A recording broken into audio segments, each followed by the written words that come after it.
speaking of the need for education, again, it's kind of a relatively new term, um, but I think, Lily, you came up with an amazing definition. I love this definition of toxic positivity. So do you mind sharing it with me again? Yeah, absolutely. So, toxic positivity is a term that is indicative of an extension of questioning of power and questioning the established set of ideals that has been laid out for us. So, positivity has traditionally been seen as something good and pure and ideal. However, now there's a new interest arising in which people are questioning the purpose of positivity.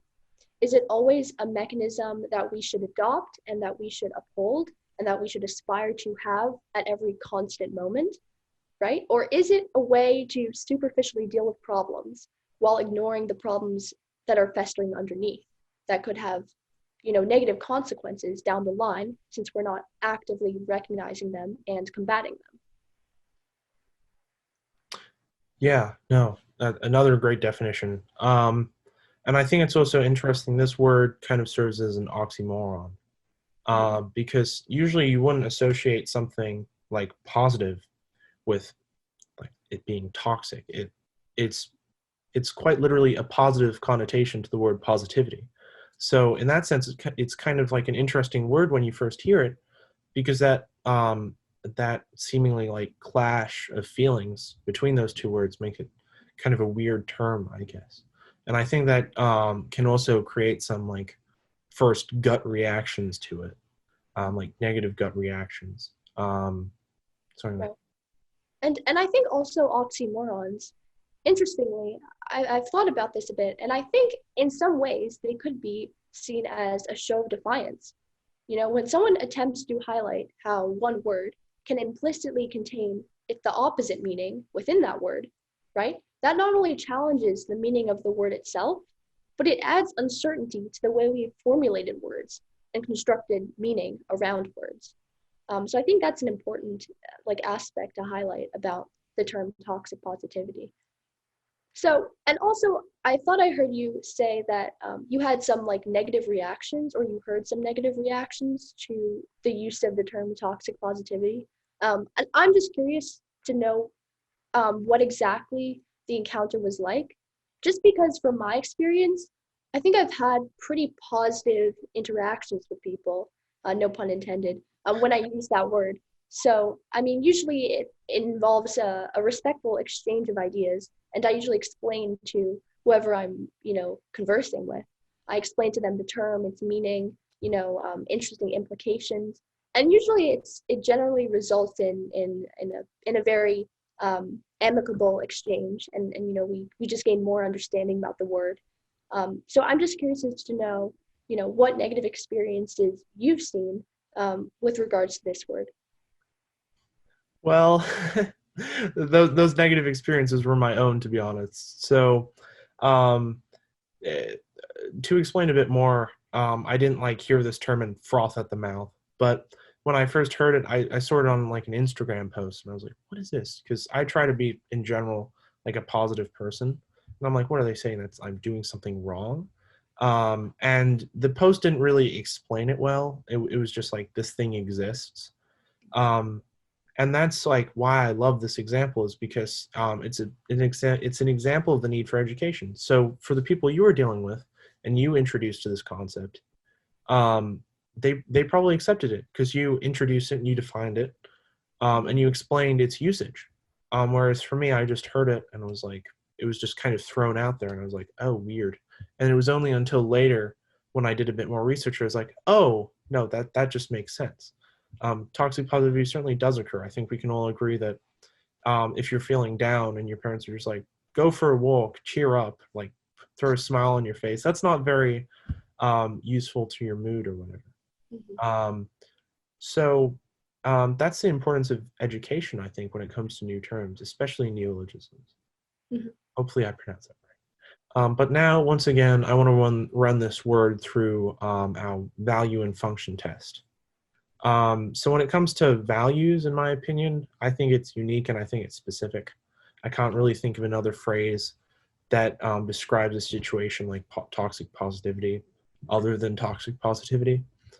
And again, it's specific. It's referring to specific action or like belief system.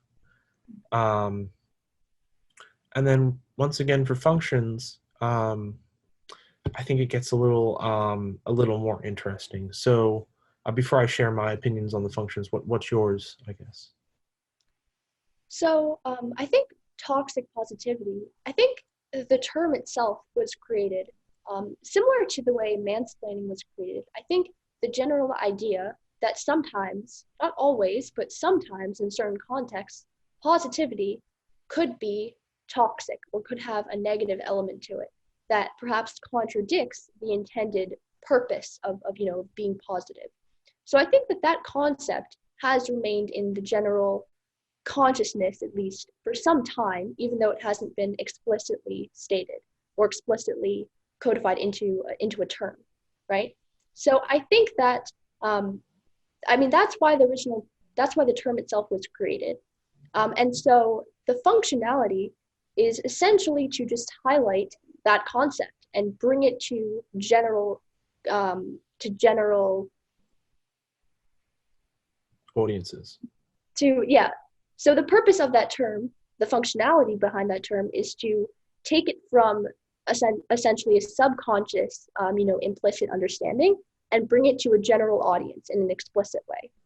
And I think it has a positive effect in that it warns people or it highlights something that a lot of people might not have considered before. So I think that, yeah, that is essentially a summarization of at least my interpretation of the functionality of the word toxic positivity. Yeah, I'd agree with you there. I think even more than mansplaining, this was definitely a subconscious idea. I don't think without a term, at least for me, I was kind of aware of the negativity behind being overly positive. Um, and then the reason why I mention it's a little more interesting when it comes to functions again, I think it's a good word. I think it does unite us actually.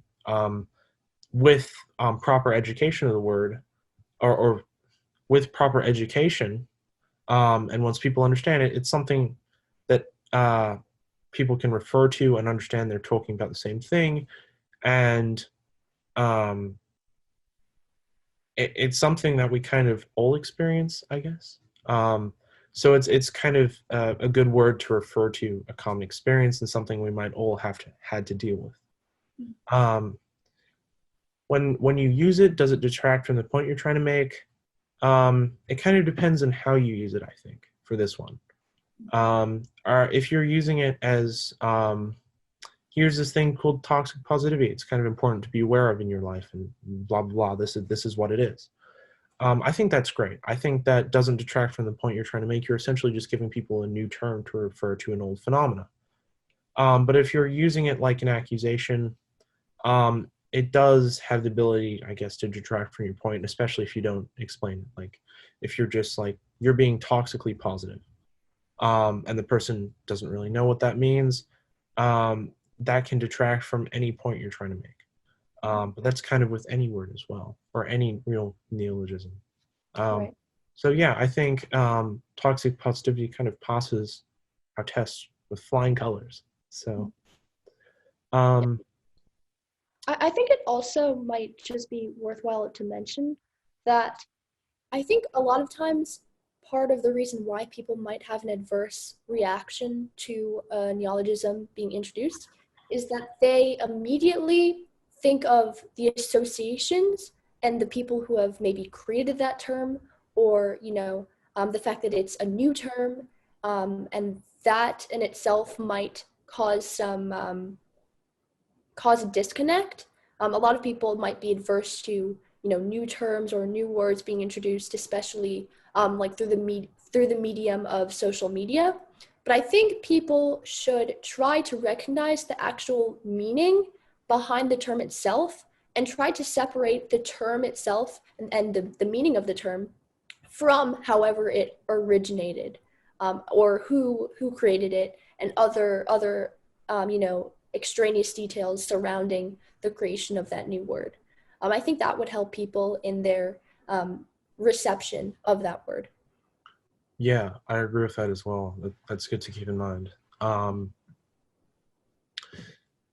Now, I think we've covered toxic positivity pretty well, um, and thus far we've also been kind of pretty clear when it comes to functions. Like we can kind of understand a word fairly well. Um, but one word that I think is a little more iffy on this, and one word I think is particularly interesting, is canceling. So when it comes to canceling, um, uh, again, there's probably a lot of associations with that word. Um, but I want to look at how it works in conversation. So, um, and for the final time, you came up with another excellent definition for this. So, do you mind sharing it again? Oh, yeah, sure. So, canceling refers to events no longer taking place. At least that's the traditional definition. So, when we cancel a person, what we are essentially saying is that the event of their presence as a serious figure that is worthy of consideration no longer has any legitimacy, at least on public social media forums. So it's taking that traditional definition and translating it to, you know, a modern person in the modern age. Yeah, it's translating to like living people as well. So like, and it's also particularly their careers. So the person doesn't just like stop existing, but their people are trying to say that their careers in like the public is over, I guess. Um, so also one thing I'd like to add on to your definition um, is that canceling, it's not just that the event stops or that the person's career stops, because otherwise we would have just said the event stopped. Um, it's canceling is an action taken by someone. If you cancel an event, it's you who are canceling it. You're taking action to end that event. So canceling a person also implies a responsibility on someone to stop something. And I think it's important to remember that canceling is different from other terms that we've used thus far because it's used really often, at least from what I've seen. And it's also used for major and minor infractions now, which can desensitize people to its usage.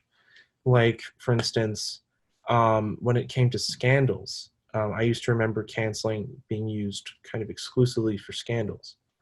But now it's canceling for, I've seen canceling for offensive jokes, or even canceling is like like an ironic term, like, oh, you mess up, you get canceled now. Like, I think people are fairly desensitized to it. What do you think? Yeah, I would agree. I think canceling now applies to a wide range of misdemeanors from, very minor, as you were saying, to, very, very major and serious offenses. So I think, yeah, so I think now the word has a wider range of situations that it's applied to. I do think people still generally use their discretion though, and I think this is something very interesting to point out here is that canceling, when it comes to more minor offenses, I don't know if canceling really exists on any other platform than social media itself. People when people are canceled, right, their life still goes on for the most part. Usually their family doesn't cancel them. Close friends don't cancel them. They are still free to associate and do what they want. It's just that their social media presence usually has to be mitigated, or it has to, take a downturn for at least some time. But even that in itself is not usually permanent. Usually after someone's canceled, they take a month or a few weeks off, and then they come back. And usually if the offense was a minor offense, most people will go back to them. Their fans will still be, solidly in support of them after they return. And so canceling, the term canceling, which usually implies some degree of like permanency, doesn't really apply to the modern canceling that we see today. Yeah, I'd see that. Like, if you cancel an event, that event is now over. Like, it's just period. Whereas canceling against people, it's a lot less effective because you can't really, well, I mean, you can, but you can't really end someone's life through canceling. Um, um, because, as you said, their lives go on. But I do think it's interesting, though, because the response of the person being the, I guess, cancelee, the response of the cancelee is almost just as important as the accusation. Because it used to be in the past, when I was on social media, the advice that creators mentioned when being canceled was just put out an apology video, like make it sad music, whatever, and just be genuine and be like, I'm taking a break now. And now recently I've actually seen a massively different response to canceling, and I think that's partly because it's been seen as common and like less serious now because it's being used so much. And that the response I see a lot now is just, I'm literally going to ignore it. Right. Um, and it Yeah, seems like weirdly effective too. yeah, absolutely. I think definitely the degree to which you are canceled, or the degree of permanency it has, really depends on the way in which the cancelee responds to the accusations. Because if they admit to it, right, and there's an admission of guilt there, then essentially they are confirming that the accusations are true. And so usually that generates an even stronger response or stronger push for them to be canceled. Whereas if they just ignore it, as you were saying before, then usually people will just forget about it, and it's more likely to go away. And I think that's in effect a negative side of canceling. We would like to think someone's admitting their guilt, and they give a genuine apology, then they should be received with more positivity and more acceptance than if they just ignore the accusations and move on and don't even address them. Yeah, I was about to say, there's a few parts of the word I like, and there's a whole lot I don't. And one of the parts I don't is that because it's being overused and now it's the best response is to ignore it. As you said, that leads people to go, all right, just don't admit guilt anymore. Which I think, I mean, I'd like to see it when creators take responsibility. That's just personal thing, but I think a lot of people can agree on that. So I think that is one negative side of the word, is it encourages people to just ignore bad actions to get around them, or to get over them. And sure, canceling does kind of depend on how like bad the action was in question. But yeah, it does depend in large part on the cancelee's, I guess, response. Um, However, I do think overuse has had one good benefit, and this ties kind of back to how it functions. Um, Now, it used to be such a powerful word, um, that whenever someone's like canceled, the canceled part is like, that draws your attention. Like you're looking at the canceled. That's what's curious. Oh, this person's saying, this guy's over. Oh my goodness. But now it's used so much that you look at cancel and it's like, okay, so what's your issue with this person? Which I would argue is a good thing. Because now you're not so much interested in the word itself, but you're interested in why the person is saying that word. And I think that's actually not a whole lot of words can actually claim to be able to do that, is to push people to focus on the argument rather than the word itself, Right. which I think is a positive function. Mm-hmm. And I also think that canceling is positive, that it sort of acts in the same way, the media would respond to, a politician, or, the press would respond to a politician's actions. It's a way of holding that public figure accountable, in a sense. And I think that that does have a positive effect, especially when we look at social media and social media influencers and, public figures, people that are popular. And so I think that in that respect, canceling does act as a positive force because it keeps people aware of their influence and the ways in which they could be potentially influencing people in a negative way, to, copy their own, if you want to call them immoral or questionable actions. So I think in that regard, canceling could be considered positive. Yeah, I think you're right. It keeps people responsible. Sometimes I worry it keeps people a little too responsible. Like I've heard canceling over offensive jokes made like 10 years ago. And I think it encourages kind of the thinking that people don't change. Like if I would not want you to speak to me from 10 years ago. That person was very different. And my beliefs have changed over time. I like where my beliefs are at right now, but I also recognize that all those beliefs can change in 10 years as well. Because they're just that, they're beliefs. Right. So it kind of encourages people to think that you're always the same, and that I guess like any single action, no matter when, is worth attention, which I don't always, or I guess any action is worth attention, but how much attention you give it is, I would argue, not very little if it's from a while ago and the person has clearly changed. But anyway, that's more like a personal opinion. And also, for the other functions and values of canceling, just to loop back to those, um, I'm not sure how unique it is. I can I can think of other terms like this person's under fire.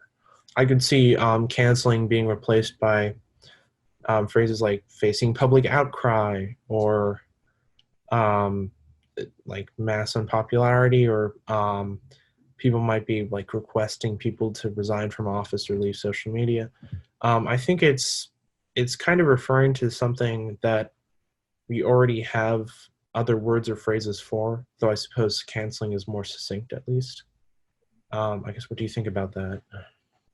Yeah, I think that's a very interesting point. I think, interestingly, canceled, that like when you add the ed to indicate it's like past tense, I think it adds an element of like finality to it, right? It's not like they're still under consideration or there's still some debate. Like, no, they're canceled. It's over. Like, there's an element of like, we're just done with them, right? So I think that in that respect, some other like similar terms might not still have that same element of like finality to it, right? But I think you are right. There are many other words that have similar connotations, but that was just my own impression. Yeah, that's a really good point. The only other word that I can think of that's like used in like past tense is like he's done, or like he's over, or Right. like for like a male politic, or like a politician's career or something. Mhm. Um, but yeah, I think canceled is kind of unique in that regard, because I was thinking of the word cancel, which suggests it's ongoing, or it's like a current action being undertaken, like hashtag cancel X person. But canceled is, that suggests that they're done, and I Right. usually refer to that. I usually hear that referring to people who have accepted like it or admitted guilt, or who have like already left the public sphere. It's like, job well done, boys. We got him out. It seems like it's kind of serving that purpose, which I guess is unique in that regard. So yeah, I would call canceled, not so much canceled, but canceled, a unique term. Yeah. And um, for specificity, um, I think it is actually, it's fairly specific. As you said, like that definition of getting rid of someone, or saying someone's career no longer exists, or saying an event no longer exists. Either definition is pretty specific. So I think it meets that value well. Right. Um, and then for functions, I think that's interesting. So for functions, um, does this word unite us or divide us? I think what's interesting about this is it is a word that intentionally divides us into groups. And this is actually creating a new division. This is saying that this person is bad, we should separate him. They weren't always bad, didn't always want to separate them, but now we do. So it's kind of creating a new division, yet that's kind of the goal of the word. Like, that's its whole purpose, is to create a division. So I suppose for the speaker at least, that's kind of succeeding. I guess I want to hear your take on that. Yeah, so I definitely agree with you with that respect. It does divide, it creates a line or a border between that person and, the people who receive, social media or social media information, right? So I think it does create a division. I don't think all divisions are negative. I mean, they definitely can be in some circumstances, but I think if we're considering, what are in any social environment, like I said before, you're going to have a structure. There's going to be things that are acceptable and things that are not acceptable in any social environment, in any social system. And so I think due to that structure, if someone crosses what is the accepted line of behavior, then it makes sense for that social system to create a boundary between that person and then the rest of the community. And so I think that's what we do when we say someone's canceled. Obviously, they can still use social media most of the time, but the point is that even if they do, we're not going to consider them. So there's this invisible border, actually, because they can still be within the physical space or the virtual space of social media. But the fact is, we're drawing this invisible line and saying, even if you are present on this social media app, we're no longer going to consider your presence. We're no longer going to, actively take into consideration anything you say. So I think that's the distinction there. Yeah, I think that's a good point. And for the speaker, at least, and it's not just like, oh, they've succeeded in their goal. It's sometimes they may, at least from what I've seen, most people are saying, this person's canceled or whatever. That's like their moral system, and they're trying to they're making a value judgment, and they're saying this person should no longer be an influencer, or whatever that person is. So in their mind, they're also, at least maybe in everyone's mind, maybe just in their mind, however you want to see it, they're trying to say that this person should be divided, and that's a good thing if they're divided. So yeah, I agree with you there. That division can also, depending on the infraction, I suppose, but that division can also be a good thing. Yeah. And I think also just one last thing to point out is that in the case of canceling, obviously you have a recipient and you have a speaker. Obviously the recipient is the cancelee.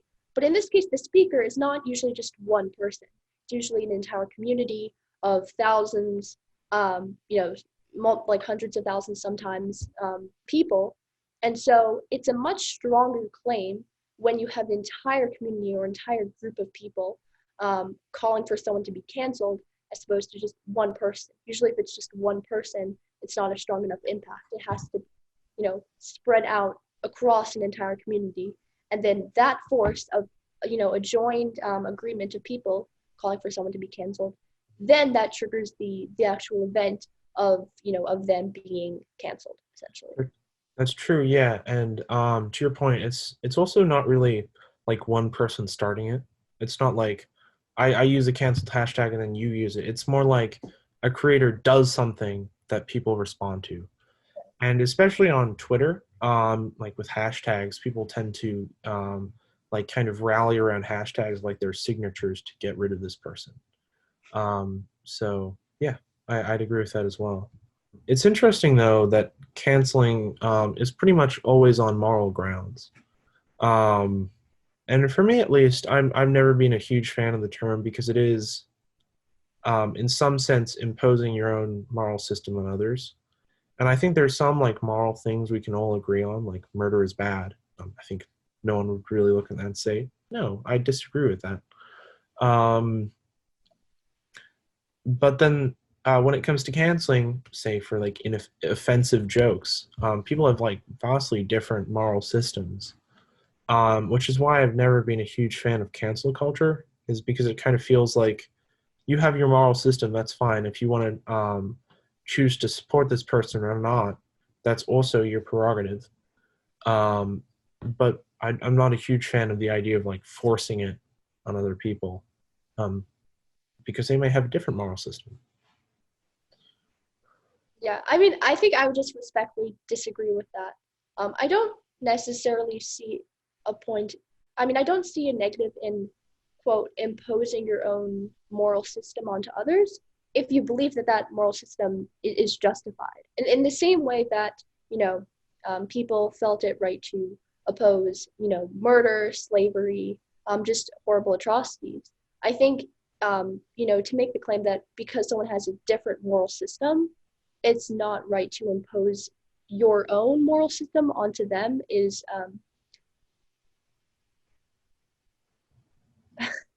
No, Um, I think I get what you're saying. Yeah, yeah, that's a good counterpoint. I it's would.